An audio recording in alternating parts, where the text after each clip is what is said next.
ស្រីណាចង់មានឈ្មោះជាស្រីមេម៉ាយឲ្យគេនិយាយមកងាយគ្រប់វេលា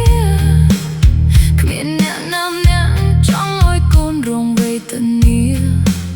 គ្មានឪពុកហៅឲ្យពួកគេរស់ជាកុំកំព្រាចង់ឃើញកូនមាន